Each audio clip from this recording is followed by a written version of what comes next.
Good evening, everybody. Welcome to Piper Auditorium of the Graduate School of Design.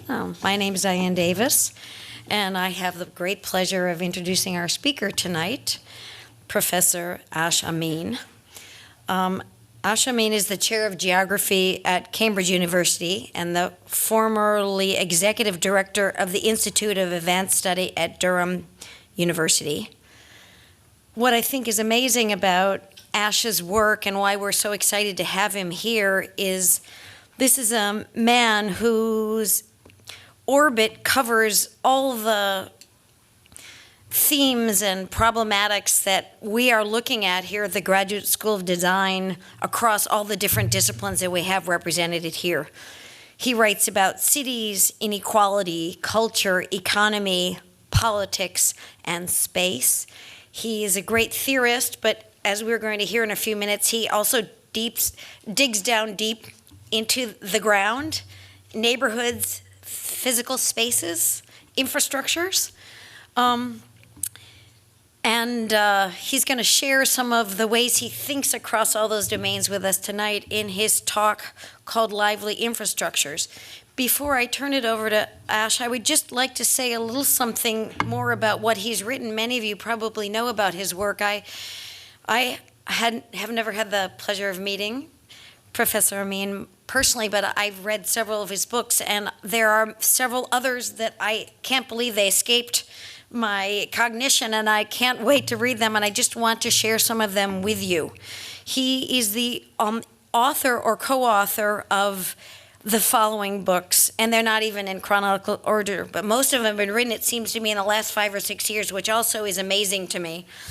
One, Cities Reimagining the Urban, Globalizing Institutions and Regional Development, Architectures of Knowledge, Decentering the Nation, A Radical Approach to Regional Inequality, Post-Fordism, a Reader, the Blackwell Cultural Economy Reader, Community, Economic Creativity and Organization, and last, it may not be the last, but not least, I guess my favorite title, Thinking About Almost Everything, New Ideas, Light Up Minds. So I think that on that note, I'd like to turn it over to Ash to light up our mind in his presentation.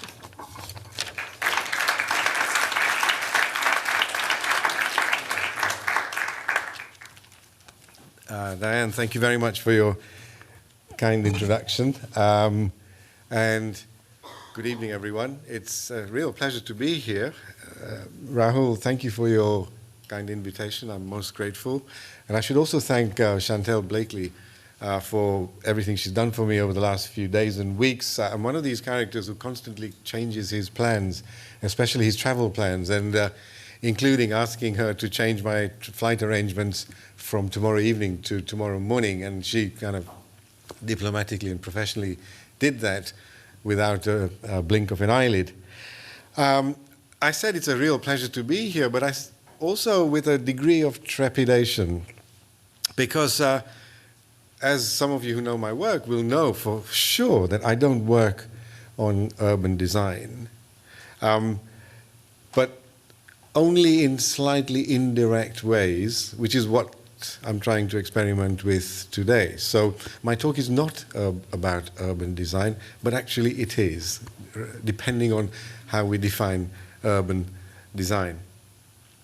So let me just start with some kind of introductory remarks about the state of play in my field, which is urban studies, or urban social studies. And in many ways, this is a very interesting moment in urban studies because we're seeing the rise of a new genre of writing that narrates the social life of the city through its infrastructures. Infrastructures very broadly defined.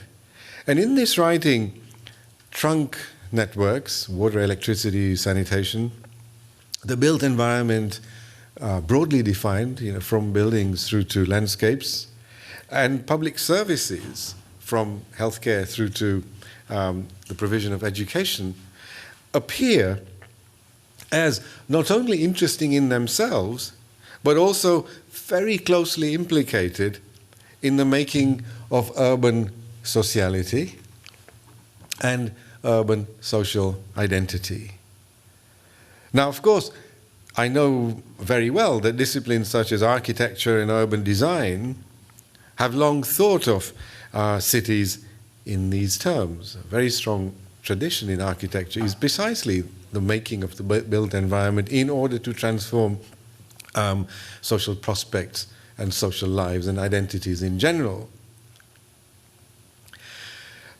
But what I think is slightly different, and you will correct me in the discussion whether I'm right or wrong, what I think is slightly different in this new turn in the social sciences and the humanities, which parenthetically have all discovered cities. It's not just in urban studies that we see cities being done almost to death. But this new turn in the social sciences and the humanities, I think in contrast, sees the relations between the material and the cultural really as hyphenated, with the social and the material implicated in each other, and with each one of them as a result, the material or the social, viewed as a hybrid of human and non-human associations. So the new thinking reimagines urban sociality. And by urban sociality, I mean a whole kind of package of things, from socialization through to the performance of urban identities and, of course, social well-being. So the new thinking reimagines urban sociality, which is actually the topic of my talk today, in three very significant ways. First, it writes of the city as a machine or a provisioning assemblage, depending on which way your theoretical leanings are, whether you move towards Deleuze or Latour and his writing in A&T. So this body of work, informed by actor network theory or the Deleuzian concept of the assemblage, is beginning to show how good old boring socio-technical systems that distribute staples such as food, water, electricity, healthcare, and so on, are centrally implicated in shaping well-being, social well-being. And what's very interesting in this literature, whether you read the work of Simon Marvin or Matt Gandhi or Colin McFarlane, Eric Swingerdow, and so on and so forth, that both failed and sophisticated infrastructures and their respective political economies spring to life as the arbiters, as the real arbiters of social prospect. So that's one aspect of this turn in urban studies.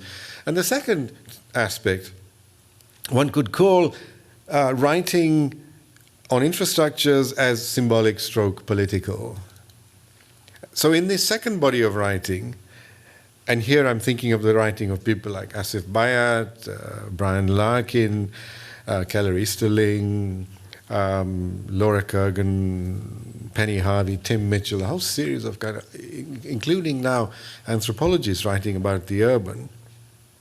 In this second body of writing, which is not only architectural anymore, but also deeply anthropological, the fine grain of new roads, of new housing complexes, of technological networks, emerges firstly as the material of symbolic constructions of modernity, progress, and social aspiration, regardless of the, if you like, the efficacy of the goods delivered. But secondly, and much more interestingly in this new writing, these infrastructures emerge as the site of governmentalities of social selection and discrimination, which are scripted into the, if you like, the prosaic or the everyday rules of infrastructural operability. Here I'm thinking of, if you like, the power of tariff structures, of corporate standards, of classificatory rituals, and all those microscopic things that make infrastructures work in non-innocuous ways.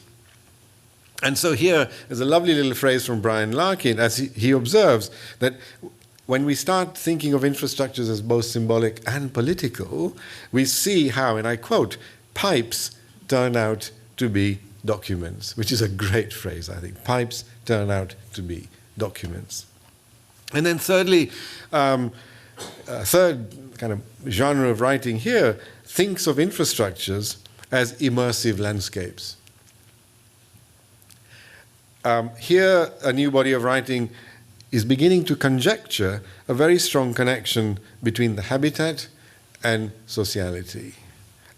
Some of this work shows how the habits, social habits of, let us say, resignation or improvisation or tolerance arise out of the experience of functioning or failing utilities and services.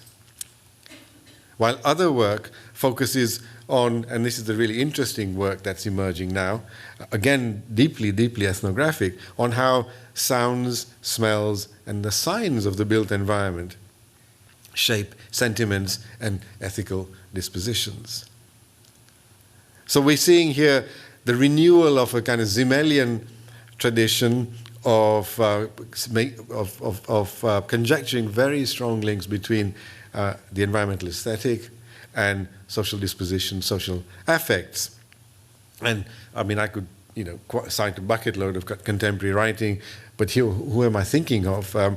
Abdul Malik Simone, Mark Shepard, Charles Hirschkin's fantastic account of what smells do in Cairo, Ravi Sundaram's work on very similar things in the informal settlements of Delhi. And latterly, a beautiful book that I've just finished reading, Nicholas Kenny's new book on turn of the century, 19th, 20th century Brussels and Montreal, in which he really brings the city as sensorium to life, comparing these two great cities. So what happens here is infrastructure emerges as what? As the extension of the human sensorium, as a space of what Nigel Thrift has called a space of outstincts, which again I think is a great phrase. That instincts are no longer, human instincts are not just enveloped in our own bodies, but they extend outside of our bodies, because the city itself, the city's fabric, has become a sensorium.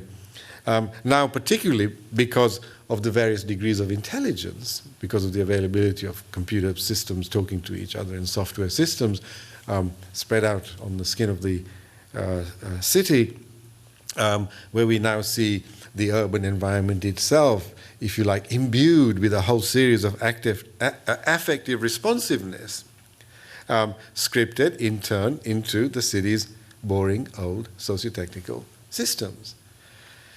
So I think one of the consequences of all of this is that we're beginning to see the birth of a really exciting anthropology of infrastructure that foregrounds the urban, what has been hitherto the urban backstage, to reveal the social life and also the social agency of the likes of roads, pipes, cables, buildings, and, dare I say, software code.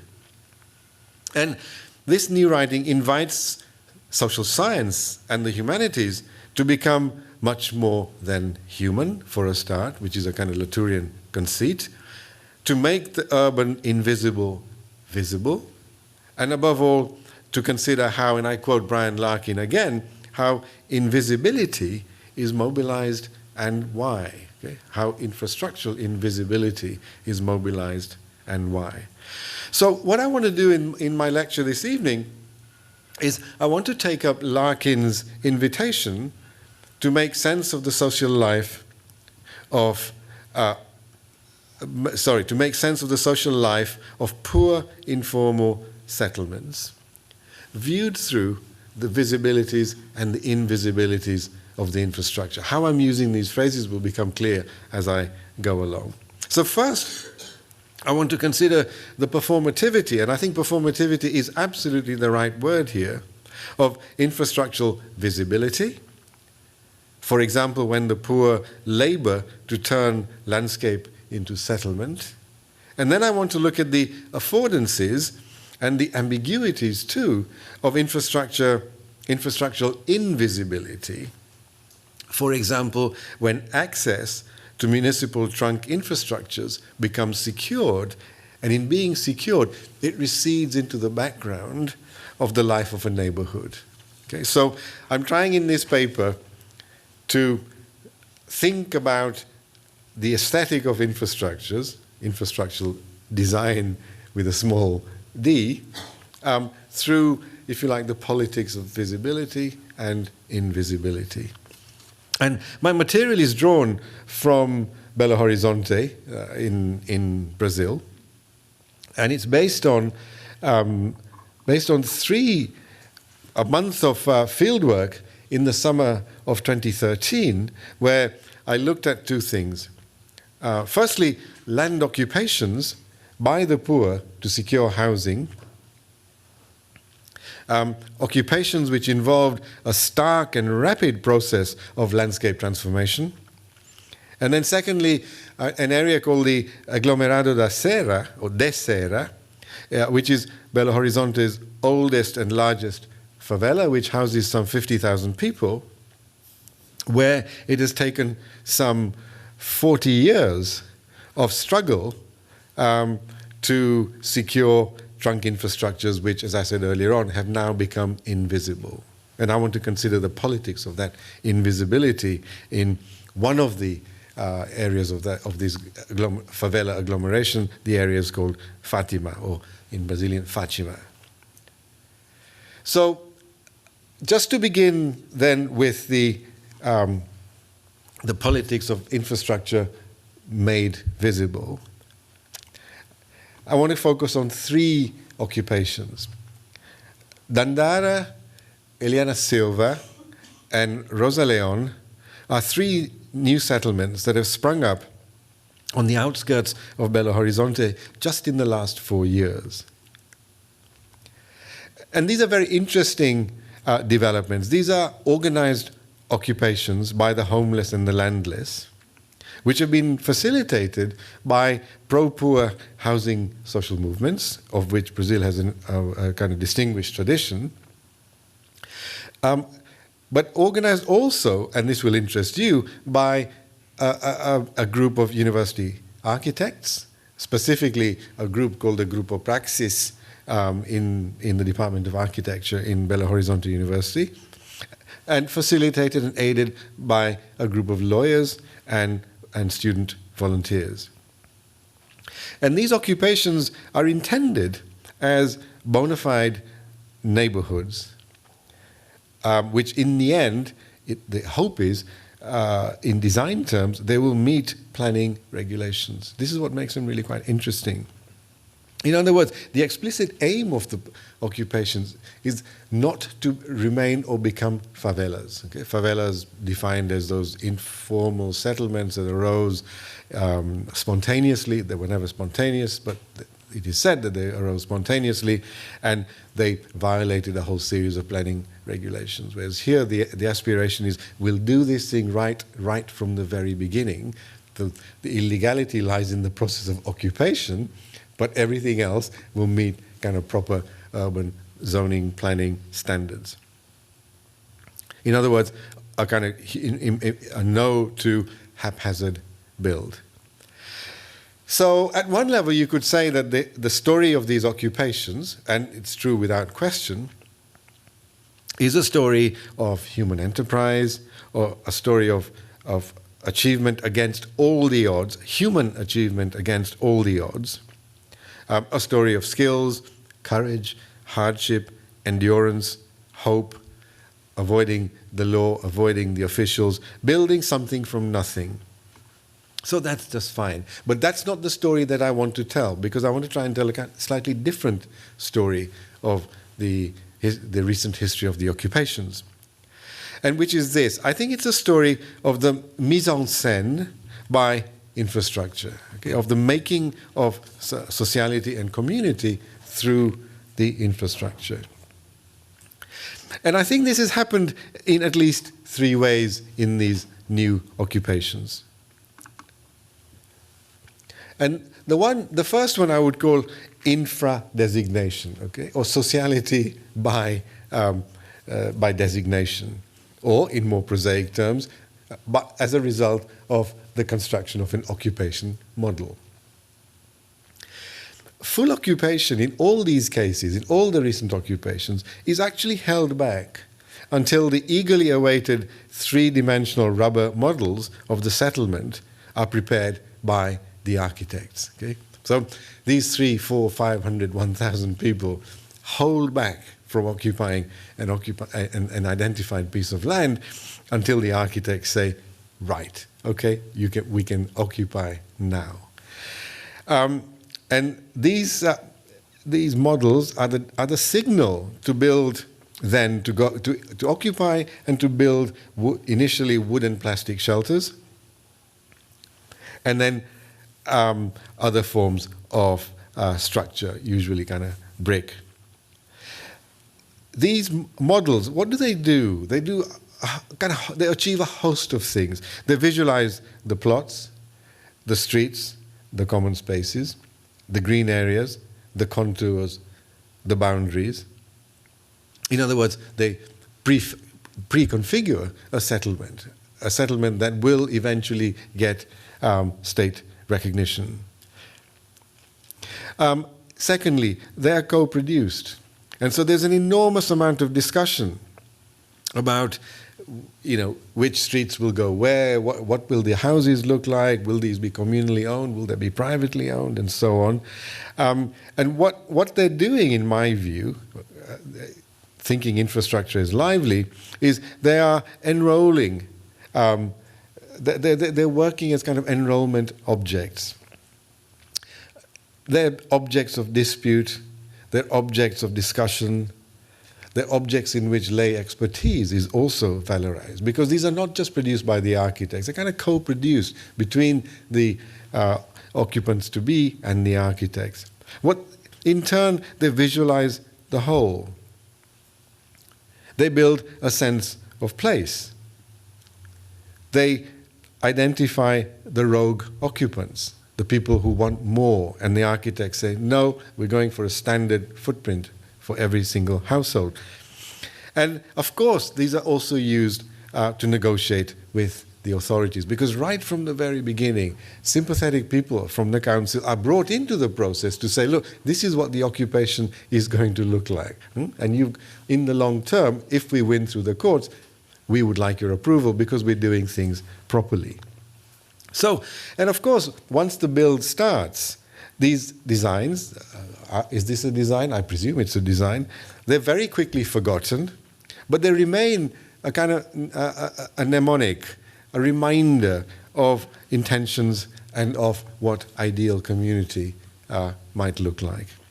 So that's the first interpolation of infrastructure. Okay? And you can see I'm defining infrastructure here extraordinarily loosely. The second role here I would call infra-being. Once construction gets underway, it is as though matters infrastructural almost take over.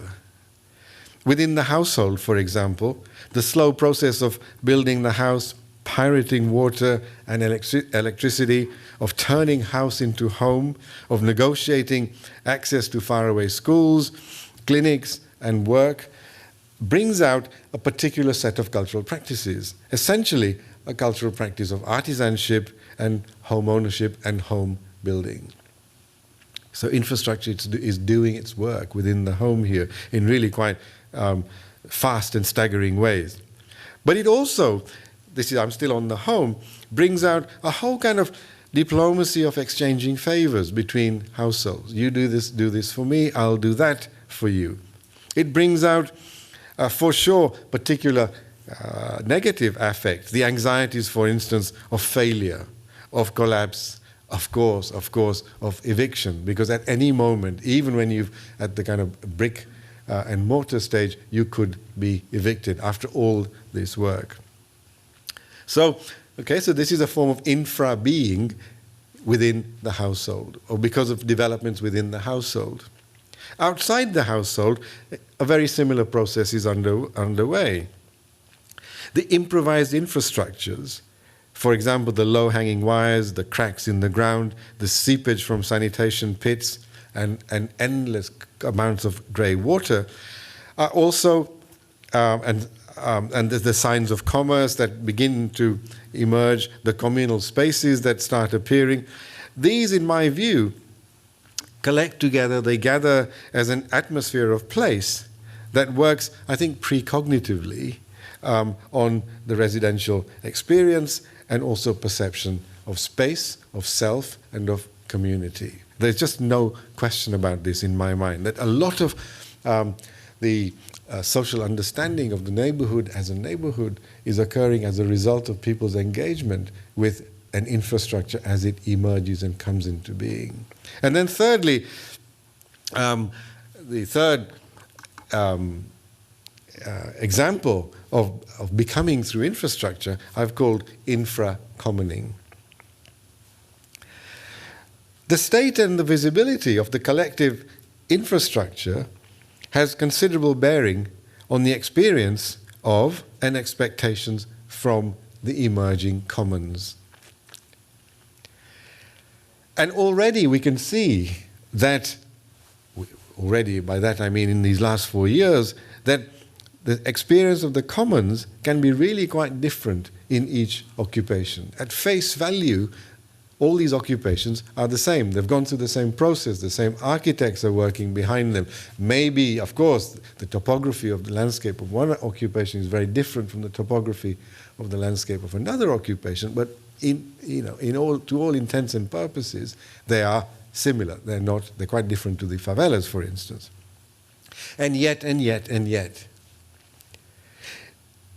Dandara, this place here, despite all the efforts of the leadership to build shared spaces, which have been constructed after the private spaces have been built, shared spaces such as building a community center, a church, several churches, a community farm, the settlement 4 years on is looking pretty ragged. There's a lack of greenery. There are a lot of empty spaces. There's tons of rubbish which is gathering. And there's an enormous amount of seepage of waste water. And what you sense in Dandara is a sense of disinterest, collective disinterest in the commons. Okay? So here the infrastructure, infra-commoning, is counter the commons. It's not working for the commons. Even the leadership 4 years on now is looking really quite exhausted. There are lots of reasons for this, and we can come to that in the discussion, but it's a conceptual point that I'm trying to make. In Eliana Silva, in contrast, same architects, same bunch of activists, same sort of social desires. In contrast, and Eliana Silva is only in its second year, work on the private dwellings, very interestingly, has progressed alongside work in public space. Where you see, right from the very beginning, people pooling together to light up the streets, to channel grey water, to build shared sanitation pits, to build a really lovely urban farm, a creche and a play area. Now, it could well be that size, topology, and the structure of leadership in Eliana Silva explains the difference. But if it does, so does something else. And what that something else is the visibility, I'm absolutely convinced about this, of the infrastructure as a shared infrastructure. As I said, alongside private build has gone public build. And what we see emerging right from the very beginning is a kind of aesthetic of the shared commons, an aesthetic of a set of spaces that are valued by this emerging community as a ground of sociality, as the ground of social becoming and belonging in that community. And so in Eliana Silva, you see right from the very beginning, because of the way in which infrastructures in the public arena have, if you like, emerged and done good things, you see a culture of civic participation opening up and a kind of culture of care for the commons, whereas in Dandara it was exactly the opposite.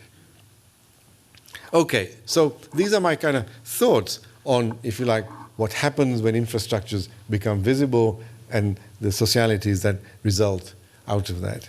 So I want to move on now to the to look at some of the implications of what happens when infrastructures become invisible. And I want to focus now on the Aglomerado da Serra. In Fatima, which is one of the agglomerado's 4 favelas, the years of living, feeling through the incomplete infrastructure are all but over. The houses and the streets now have mains water, they have electricity and sewage. The roads and the paths have come to be paved and lined with shops, banks, restaurants. The houses are densely packed, rented, sold, and always adjusted. And slowly the favela is getting visible crime of the street, which many of you will know, visible crime in the favelas of Brazil is a real problem.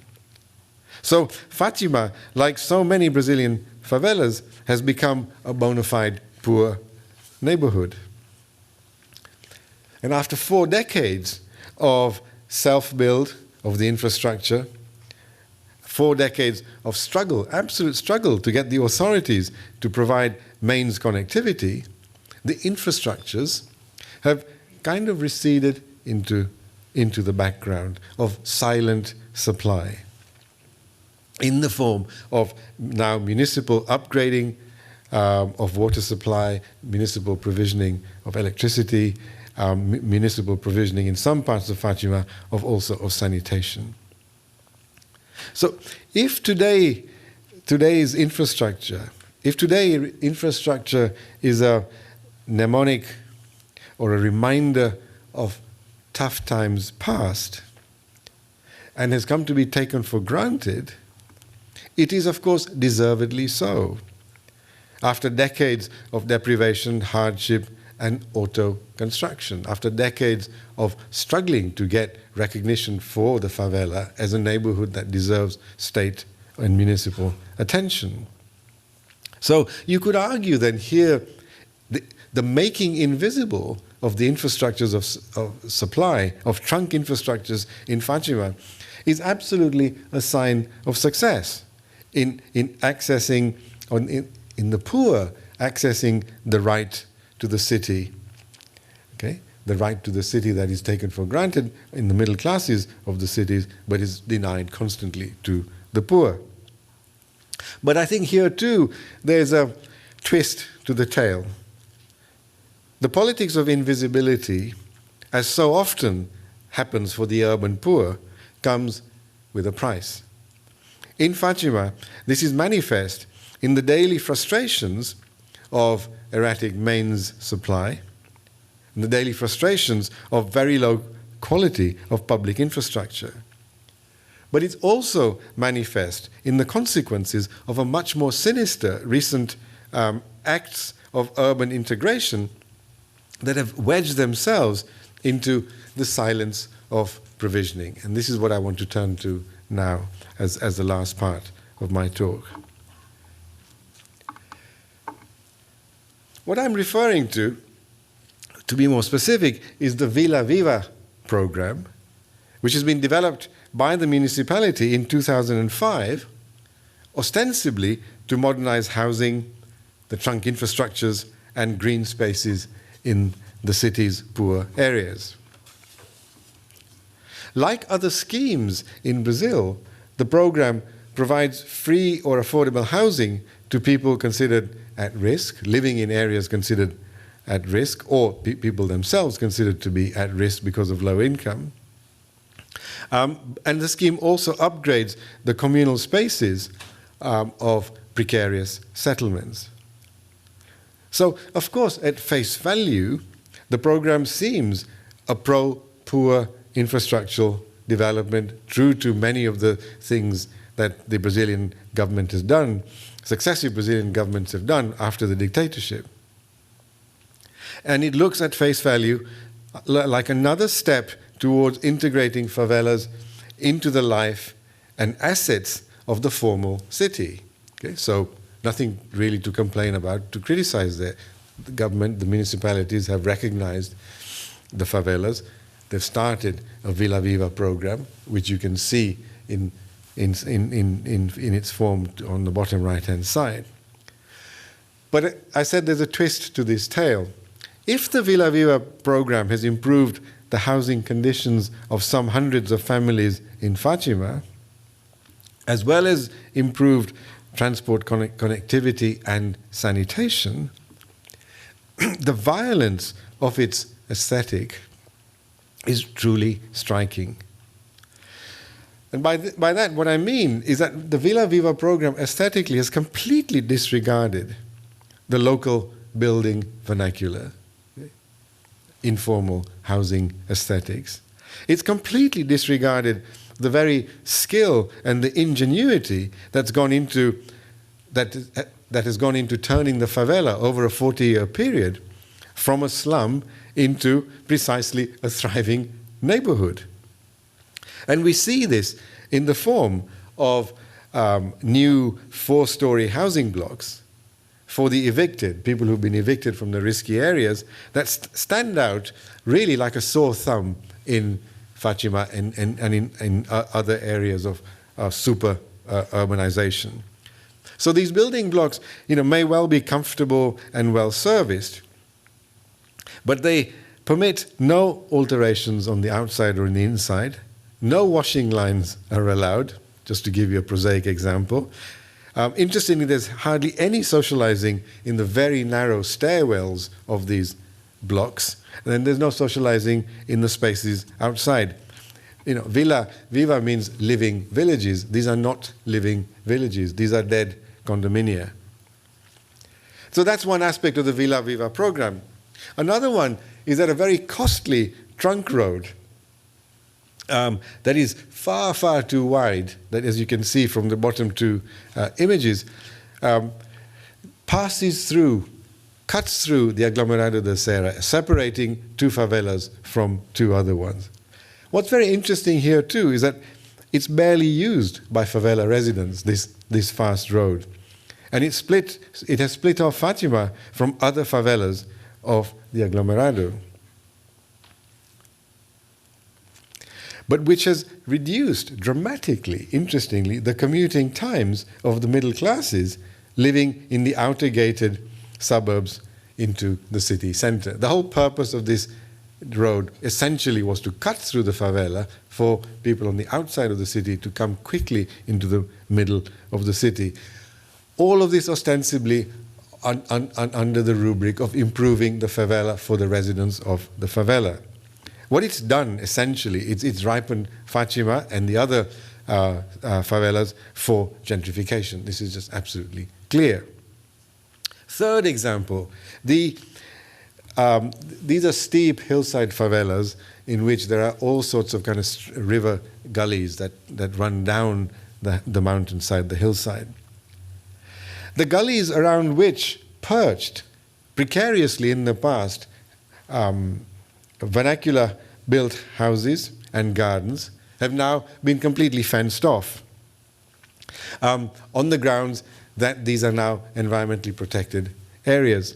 But actually, after being fenced off, they've just become completely overgrown wasteland, which is used only by those who do not wish to be seen, drug users, for example. And this is hardly an act of environmental preservation and upgrading.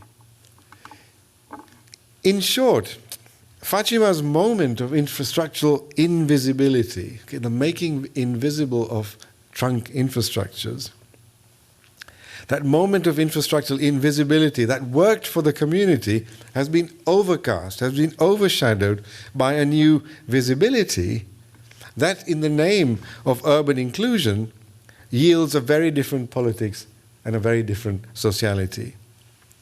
Now, symbolic, the Villa Viva program, symbolic it may well be in nurturing new fetishes of progress and modernity, but Villa Viva shows no regard whatsoever for a prior vernacular of favela making, as you see in the images here.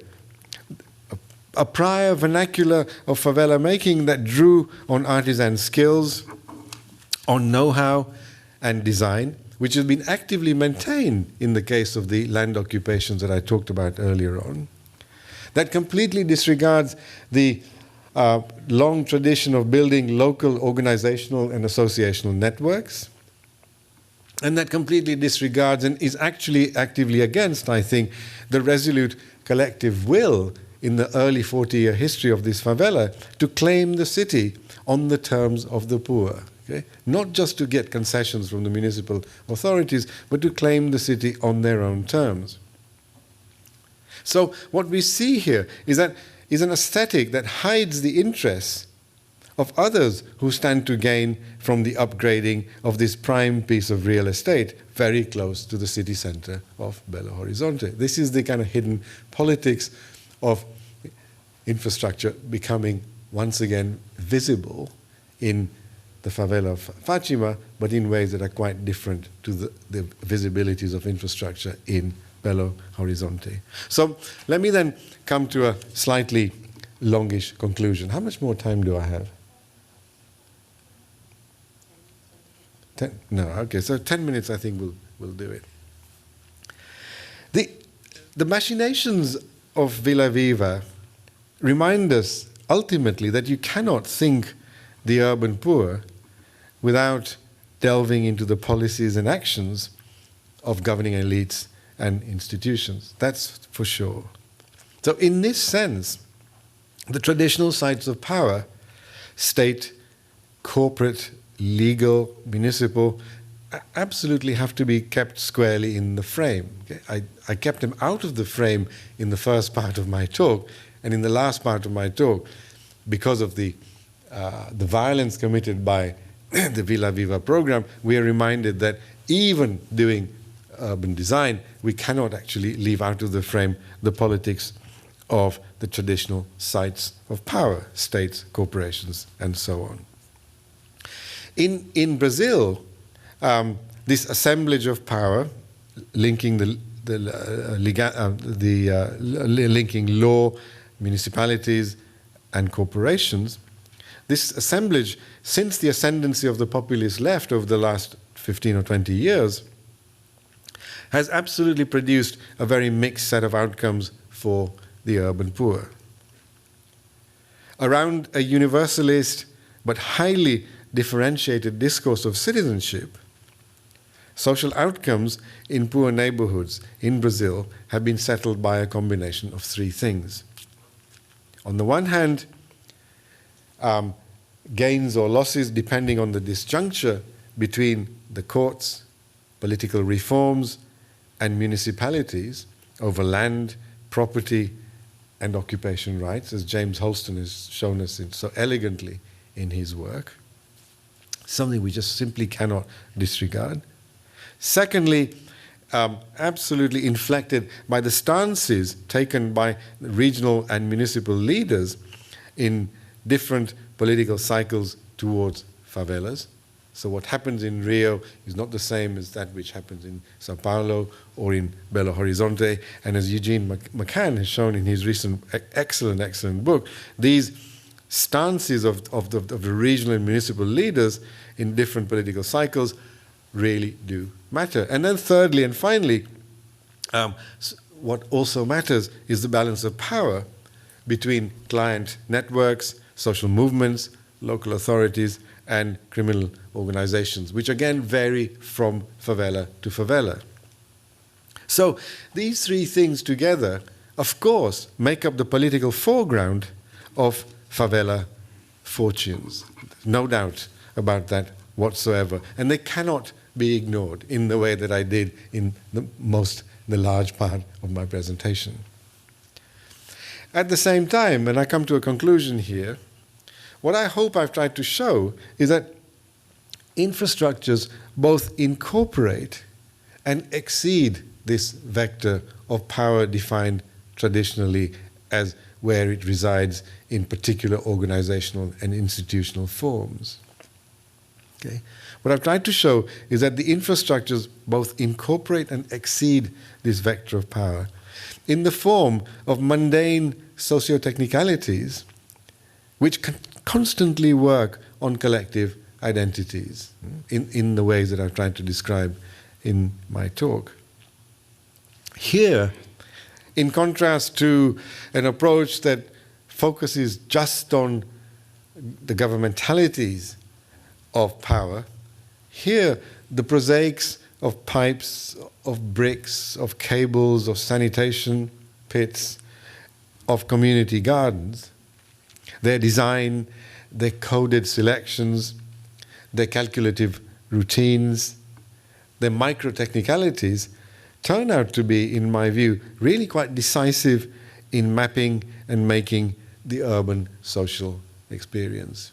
From the provisioning of goods through to understandings of self and community, and also, exactly because of the infrastructure, particular structures of feeling towards neighborhood. And here, as Keller Easterling has suggested, may lie the ground of a different kind of politics of making new kinds of lives in slums, in informal settlements. She calls it the ground of a politics of stealth and sideways actions, a politics, citing Jacques Rancière, a politics of inadmissible evidence, of new forms of evidence, new kinds of, if you remember Brian Larkin's phrase, pipes turn out to be documents, making new forms of design, introducing new kinds of infrastructural design as inadmissible evidence that then cannot be ignored.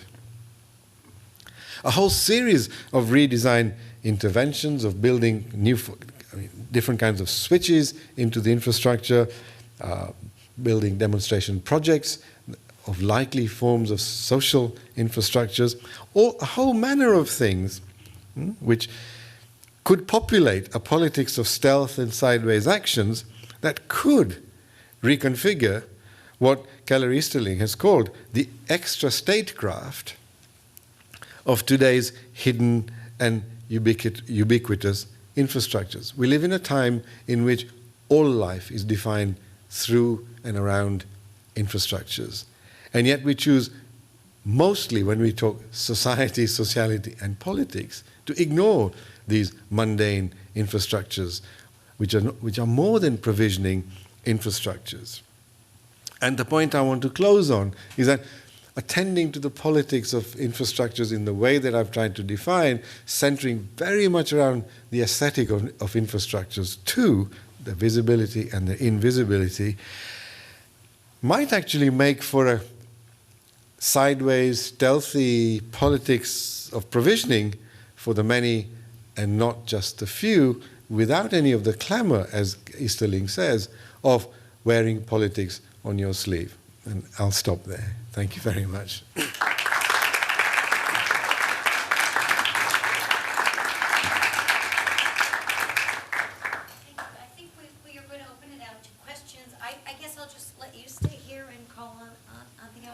If you like, yeah, sure. Yeah. Who wants to start? Vaughn. Thanks.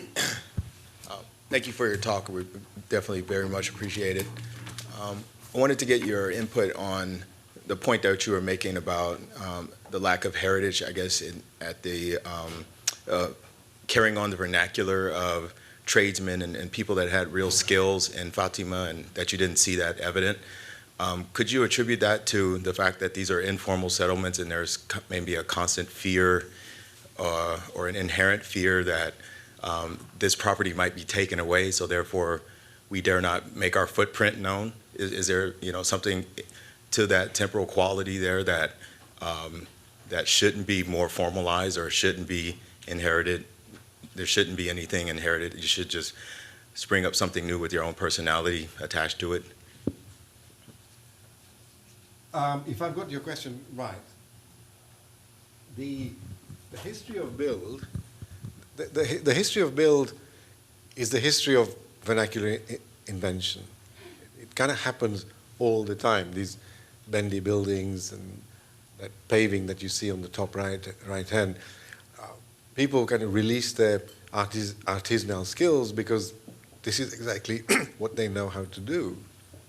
So I don't think there's any real reticence to become actively involved through the vernacular in architectural design of a wacky and interesting sort. There's no fear of that.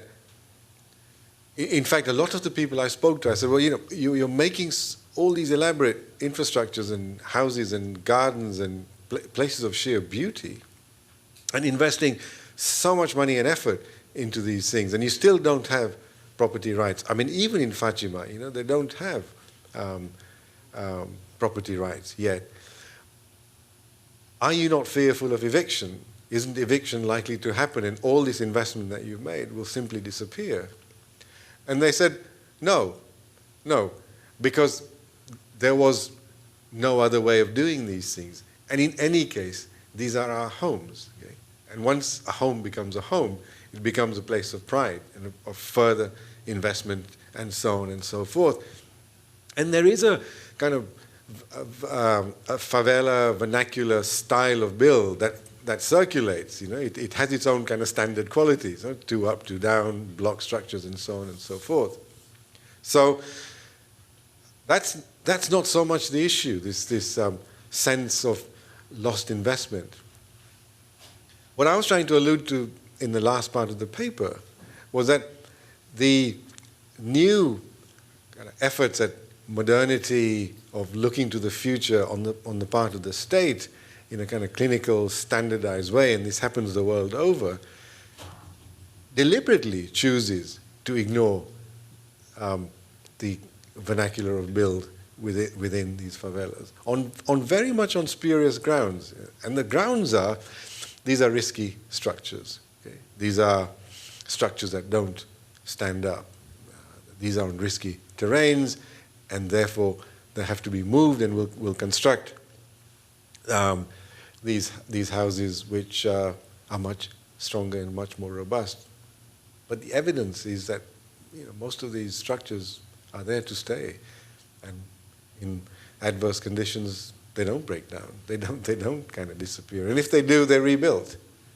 So I think the issue here is very much about the kind of aesthetic that is accepted by those in power and the decision makers as to what counts as good quality housing for the poor.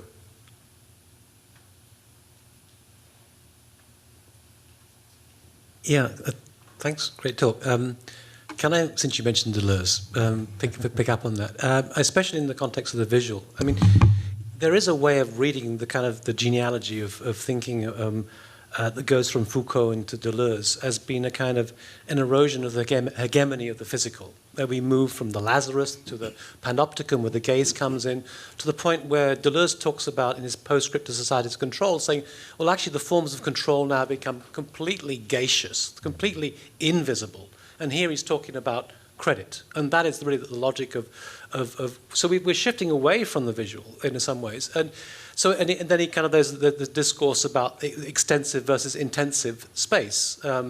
The extensive space being the visible, and some sense the intensive being the kind of almost meteorological map of kind of pressures of which I guess the kind of question of finance becomes important, desirability of areas and so on. So I would say that actually almost one should be going in the opposite direction and looking for the invisible. And the danger when you focus on aesthetics, on the formal things, is you precisely aestheticize those concerns about the political, the social, and economic in judging the favela in terms of its aesthetics and so on, the vernacular aesthetics. And it's a little bit patronizing. I mean, I'm guilty myself of that. I mean, I think they look beautiful, but of course they're the sites of crime. So I would be going the opposite direction. I would be looking towards the invisible logics that are controlling this. The fact that they exist in the first place is about credit. They can't afford to be anywhere else. So, is that fair? No, it's absolutely fair, but I'm not quite sure where you're trying to take me. Well, you're saying that we have to look at physical evidence of things, and I'm saying we have to look at the invisible logics that inform that. Less on the form, and less, and then there's questions such as credit of finance that are informing the form. Yeah, no. Look, I mean, of course, without question, you're right. But my kind of starting point is, in a sense, it's quite a simple one, okay? Which is, what are the social relations that are embedded in infrastructures that we see as innocuous? Okay? That these infrastructures are actually not that innocuous at all. They are in themselves provisioning or not, but they're also in themselves, they have their own kind of political economy. Now, I chose not to talk about the financing of these things, if you like, the abstract domains that envelope these infrastructures, but I could have. But instead what I chose to do was to talk about, I mean, not so much just the aesthetic, but the infrastructures qua infrastructures and their kind of the fullness of their life as infrastructures. And I still maintain that that's a project worth doing, because it still gets us to the kind of political ambiguities that you want me to get to through looking at the political economy of the immaterial, if you like. And I'm not against that one single bit. All I am saying is that doing what I'm trying to do resonates with, is consistent with the space that you want to put me in. I don't think my approach is at odds with that. It's a question of what you choose to look at in order to bring out the political. And the political here is both simultaneously benign and perverse, and that's what I'm trying to get at.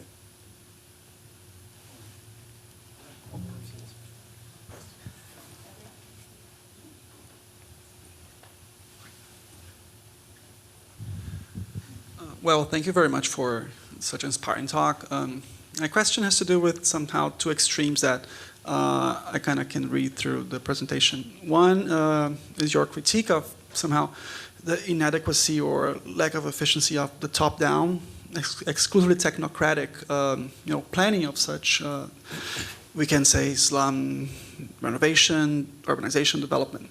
And then on the other side, on the other extreme, we have the bottom-up or vernacular, like you just mentioned. However, we also know for a fact that the bottom-up also has its problems. I mean, self-construction, I mean, initiatives like the ones that you just portrayed, I mean, have been done in the past, and we know that they have, because they lack momentum, they lack force to actually establish something that can go on.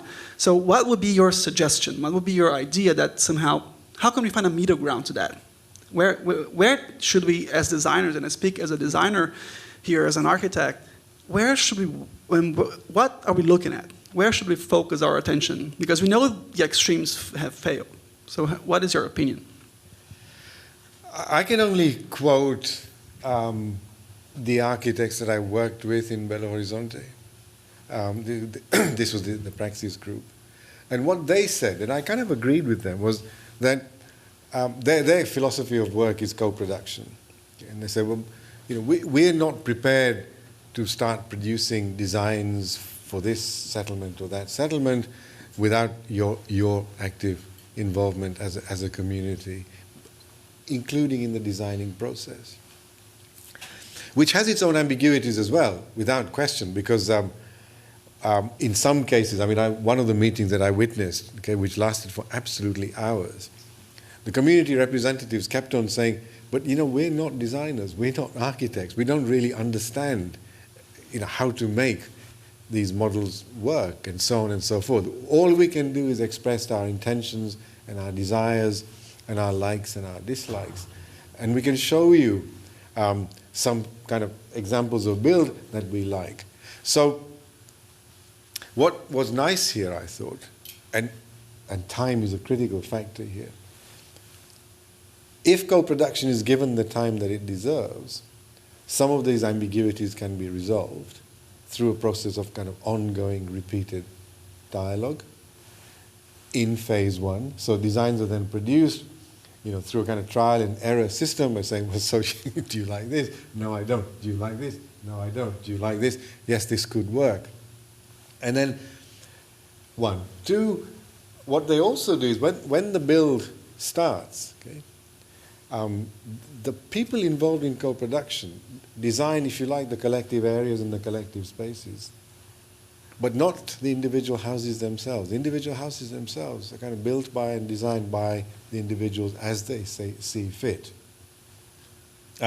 which I think is also kind of okay. And the third aspect here that I picked up, that I learned from, was that this is not a one-off exercise. Okay? So the relationship between the praxis group and all these occupations, and I think now they're kind of helping and advising at least 4 or 5 occupations, is that, look, we're in this with you for the duration. And so the architects and the students, they keep on coming back. Okay? They these kind of repeat visits. How are things going? What else needs to be done? This TVAP sanitation system that we worked on together. Bottom right, and the real image is in the middle at the bottom. You guys are not using this thing properly. Can we now get you to begin to not just look after this TVAP sanitation pits, but can we get you to start building these things? And it was really interesting in Eliana Silva, once they put in these demonstration projects, these sanitation pits, the community kind of got it. Because they are builders. Their craft skills are really quite extraordinary. They started doing it and they started replicating. So the philosophy of praxis is effectively to say, we're with you in this in the long run, but eventually we will hand over to you in order to do the building and the designing. That would be my answer as somebody who doesn't do design.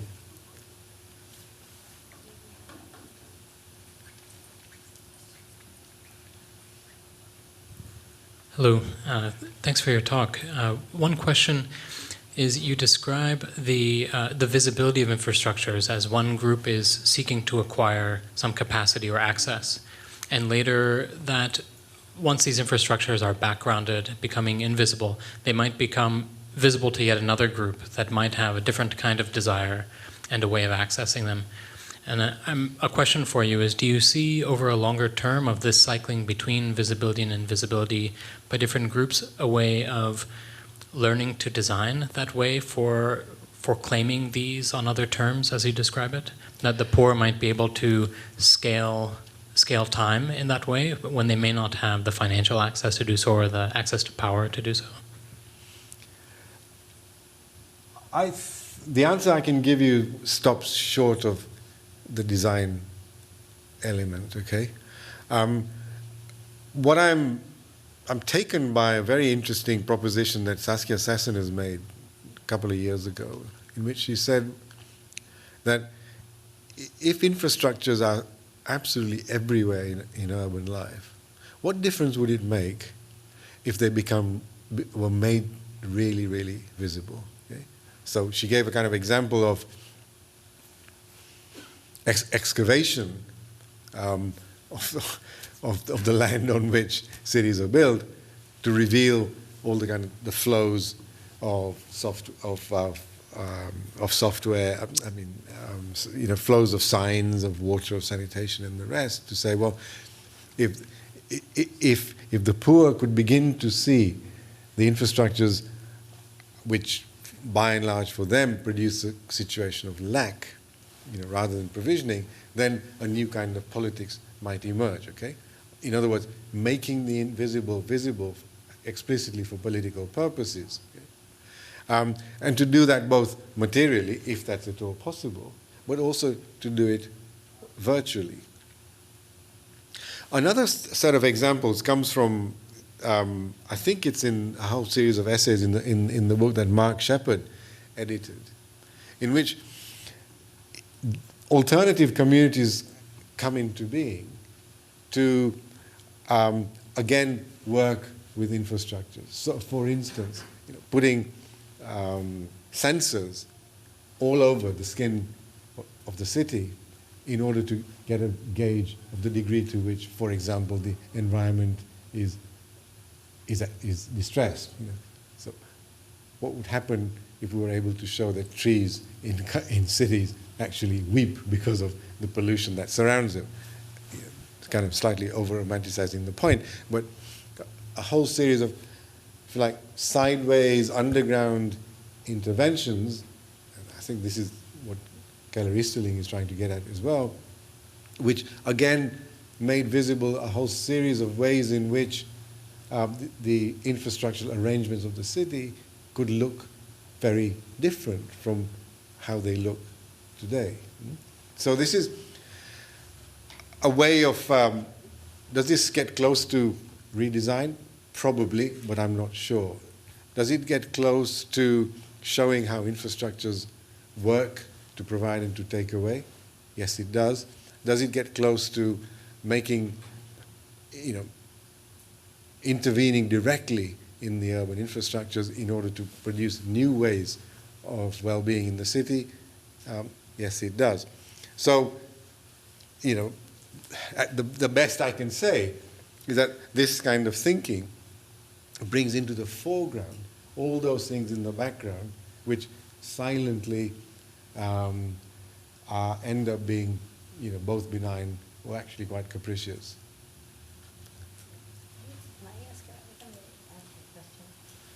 I don't know if there are any more. I wanted to, maybe a set of comments. Hopefully there's a question at the end. I think it was really bold of you to talk about infrastructure here. And I really very much like the array of examples and the way you were thinking about it. As a sociologist, it was extremely stimulating to me. And I guess I wanted to say that what I think, maybe listening to the questions that are coming at you, I think that how designers think about infrastructure might be different than geographers and sociologists think about infrastructure. So I guess the comment is, I think there was a very powerful argument about the relationship between the social and the physical infrastructure in your presentation, but I'm not sure it came across because some of the questions are about the physical infrastructure, but I heard you talking a lot about the social and what are the kind of types of social relationships, power relationships that underlay certain physical infrastructural forms. So that's the first comment. The second thing is, I guess I'm not convinced completely about the dichotomy between visible and invisible, because I think it might have to do with how you see. Because when you were talking and I saw some of the slides, I was wondering, well, what infrastructure are we seeing or not seeing in the different 4 slides? Not that I expect there's a clear answer, but then that loops us back to the understanding of kind of your positionality in the city, your class, your social, your locational context, and how one becomes trained to see infrastructure or not see infrastructure. So I'm mentioning this only because I think we have a lot of students who are interested, doctoral students and others who are interested in infrastructure, and I'd like to lay that on the table to think a little more about that. Because it raises, maybe here's 2 questions from that. One question it raises to me is, how would we think about your talk if we were looking at rich neighborhoods and not self-built neighborhoods? Would we still have the same question about the visibility and invisibility of infrastructure? I think we might. Living in the city of Boston, it always amazes me. There's so much infrastructural government work going to kind of make a city run. But rich people are always talking about, like, I don't want my pay my taxes, the state does nothing, but it's so obvious they're doing something. So I guess I would like to know a little more about the difference in class, or maybe that's a housing typology or neighborhood typology about seeing and not seeing infrastructure. And then just the last, I know it's too much, but the last question, I just couldn't, I'm hearing the ghost of Manuel Castells in thinking about collective consumption in your first examples. And why is it that maybe, what does framing some of these social and political struggles about identity and claim making, how does using the concept of infrastructure, how would you compare using that concept versus the something about collective consumption? Because I feel like they might be cousins. Obviously that concept has been run through the ringer or whatever. It's been criticized for decades, but I do think when you think about some of your examples of the collective building of places and the role of the the evidences of collective consumption, which is making the electricity lines, et cetera, is part of the social movement and the identity, that there is some overlap. So those are just a few things I wanted to throw in. Thank you. Two great comments. Your first point about middle-class areas, are there parallels?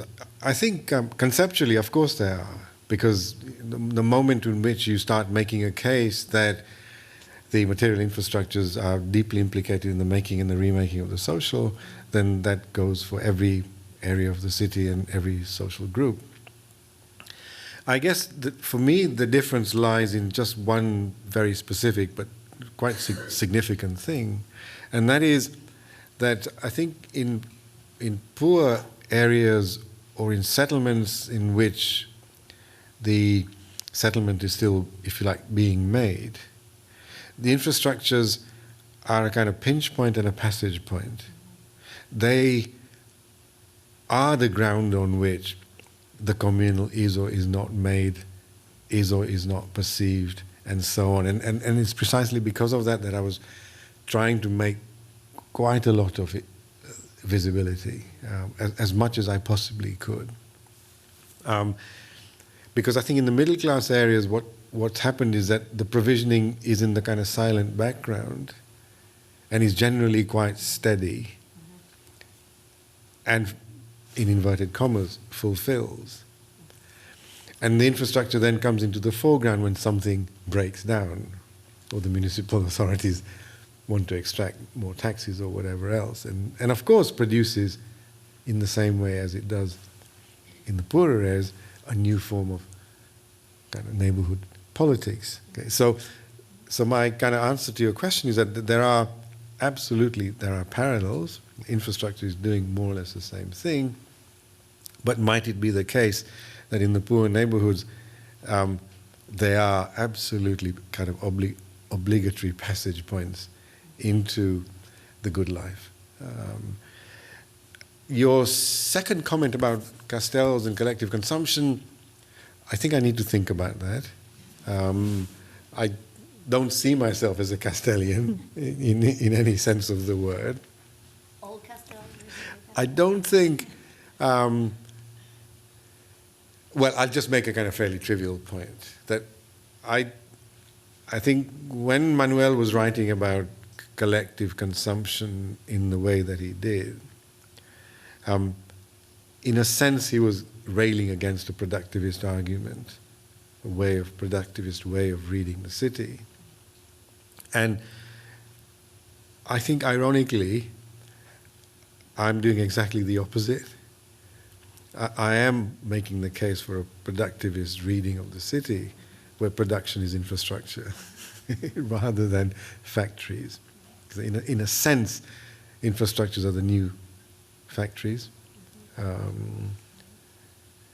which, going back to your original comment, I'm thinking here of the work of Lazzarato, who argues now that, out of Fordism, out of the post-productivist phase, what we have is a kind of new politics of the service economy, of the economy and life having become dematerialized. That's exactly his phrase. And that's only because he's forgotten where the real factories are. And for me, the real factories are the places that are pumping out water and sanitation and the rest. So in fact, the more I think about it, were I to rewrite this paper, I would almost call it the new kind of urban productivism. That's great. I'll get pursue that. I think we're going to have one last question, Luis. Near the end. Hi, good night. Thank you for the wonderful lecture. I think there's beautiful opening grounds in infrastructures and self-made cities or neighborhoods that you're talking about. But we have recently been with students in South America in which we have seen not poor self-made neighborhoods, but rich self-made neighborhoods also. So there's a whole range, and if you could comment on that and your vision of infrastructure on that, I think it's very, very interesting. And also on the other side, you have poor neighborhoods fully fulfilled with infrastructure right away, completely made state cities, which become very difficult actually to maneuver through it or to intervene it, as it was as a completely resoluted city. Yeah, no, I think that's right. It's a great point, and I mean, in the very city that I was working in Belo Horizonte, a lot of people said to me, don't delude yourself into thinking that the vernacular is only in the poorer areas, because all these gated communities have actually been made and built by the middle classes who bought the land within these gated communities. So I completely agree, with the one very fine and significant difference. In the gated communities, the people themselves are not actually doing the building. Somebody else is doing the building. So the settlement is being made, as it were, to spec, and somebody is paying for it. But in these occupations and in the favelas, there is that kind of long, slow burn of craft and artisanship. And in that sense, what I'm probably in a subliminal way trying to do is to also to foreground the politics of craft, okay, and how when one who is critical of the informal settlements, if informal is the right word for them, chooses to be critical by saying, well, this is all kind of nastiness and ugliness and and sewage spilling all over the place. My kind of response to that is, it may well be like that, but there's also a kind of immense amount of craft that goes into the construction of these settlements in ways that you just don't find in the enclaves. Well, I want to say on behalf of the Department of Urban Planning and Design, we should have mentioned that before, we want to thank Ash for a wonderful talk, and we're looking forward to keeping the conversation going here at the GSD.